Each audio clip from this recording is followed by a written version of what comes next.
Pois é, amigos, Benjamin Netanyahu ganhou, mas não levou.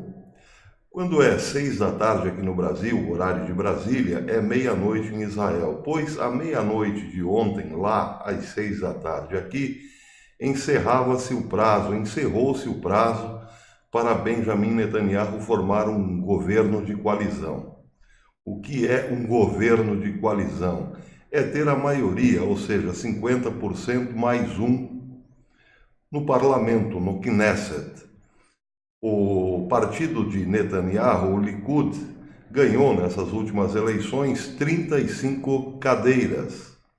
E parecia que a coalizão seria fácil, bastava reunir ali mais alguns partidos, ou seja, mais 25 cadeiras e mais um, 25 mais um, para ter 50% mais um e aí sim formar o governo de coalizão. É preciso lembrar o seguinte: o Knesset, o parlamento de Israel, é formado por 120 cadeiras. A metade de 120 é 60. Netanyahu precisava apenas de 25 cadeiras mais uma para formar o seu governo de coalizão e não conseguiu. E não conseguiu por causa basicamente da direita de Israel, por causa desse senhor que vocês estão vendo aí, Lieberman, e também por causa dos Haredim. Vamos falar um pouco sobre isso. Esse senhor que vocês estão vendo aí é um peso pesado da política israelense, chama-se Avigdor Lieberman. Ele é líder de um partido conservador, de um partido de direita chamado Israel Nossa Casa. É um peso pesado porque foi ex-ministro, foi ministro da Defesa de Israel e também chanceler. E para Netanyahu estava tudo bem, Lieberman daria apoio, o seu partido apoiaria Netanyahu tranquilamente. Acontece que Lieberman lidera um partido que conseguiu apenas 5 cadeiras para o parlamento, só apenas 5. Mas esse partido, com apenas 5 cadeiras, foi o fiel da balança, aquilo que determinou que Netanyahu ganhasse, mas não levasse. Ou seja, Lieberman, de última hora, tirou o apoio a Netanyahu. A questão, portanto, é entender por que Lieberman tirou o apoio a Netanyahu de última hora, porque os 5 representantes do partido de Lieberman não apoiaram Netanyahu. Para entender esse imbróglio, é preciso voltar um pouquinho no tempo, a 1949, quando o Estado moderno de Israel foi fundado. Foi fundado por Davi Ben-Gurion. Naquela época, Davi Ben-Gurion deixou uma parte da população de Israel isenta do serviço militar. Sim, todo judeu teria que servir as Forças Armadas, exceto uma parte, os chamados Haredins, o termo vem de Hared, que significa devoto, aquele que está separado da sociedade moderna. Os Haredim são aquilo que nós chamamos hoje de ultra-ortodoxos ou judeus ortodoxos.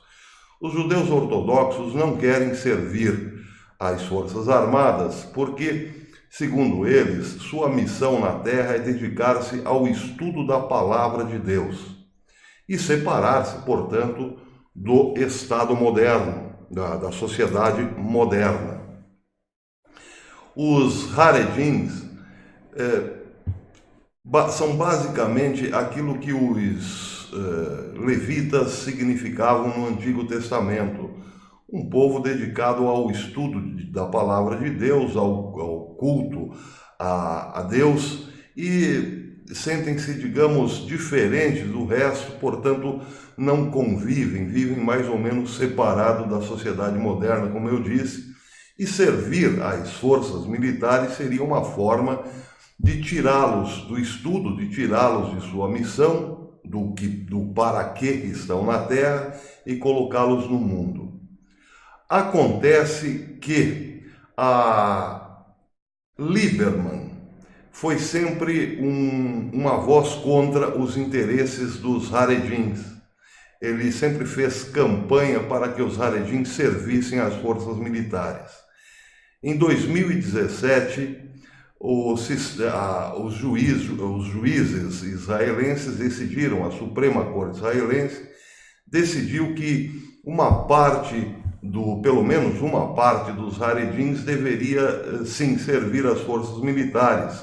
Isso por causa da influência de Lieberman. A legislação, portanto, teria que ser mudada. E é claro que isso desagradou e muito os judeus ortodoxos. Quando Ben-Gurion, em 49, disse que os ortodoxos não precisavam servir às forças militares, ele estava falando de uma quase ínfima parcela da população israelense. Acontece que hoje, aquela que era uma ínfima parcela da população, se tornou grande e poderosa. Eles são hoje 10% de uma população de 9 milhões de habitantes.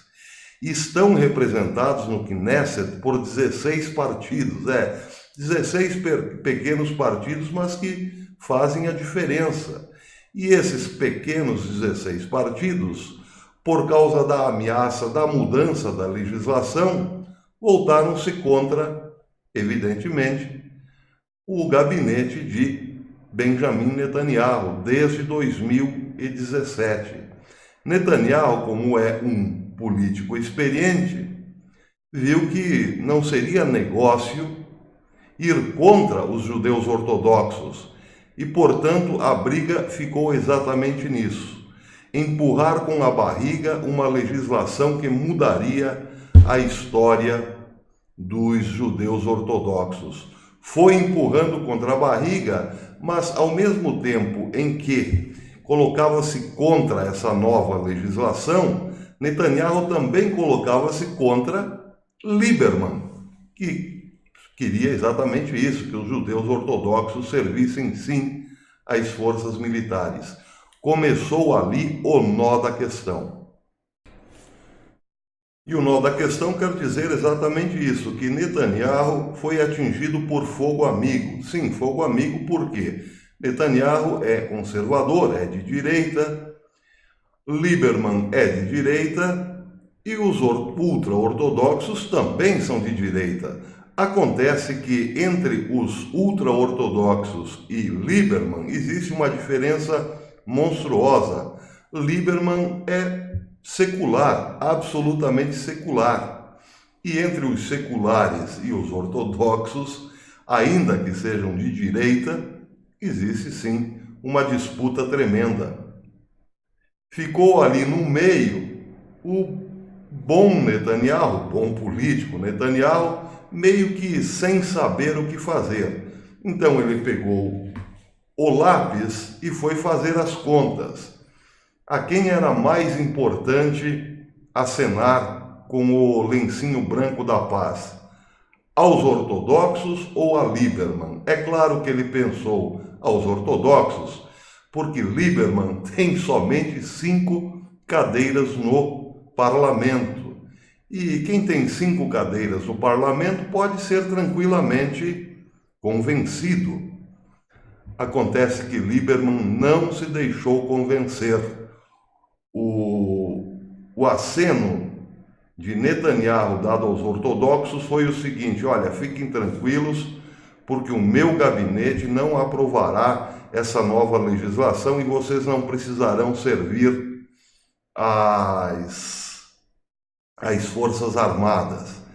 E a Lieberman disse o seguinte: olha, fique tranquilo, porque o meu parlamento vai dar um jeito aí de colocar pelo menos alguns ortodoxos nas Forças Armadas, pelo menos uma parte.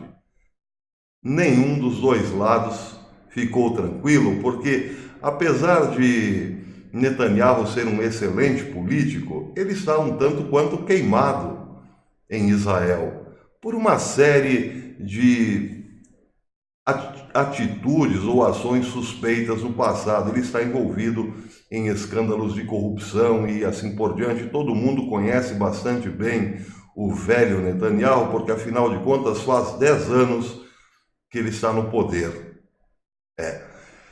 Bem, Netanyahu acenou para os dois lados e não conquistou nenhum deles. Faltou principalmente a Netanyahu os votos do partido de Lieberman, que não quis um meio acordo.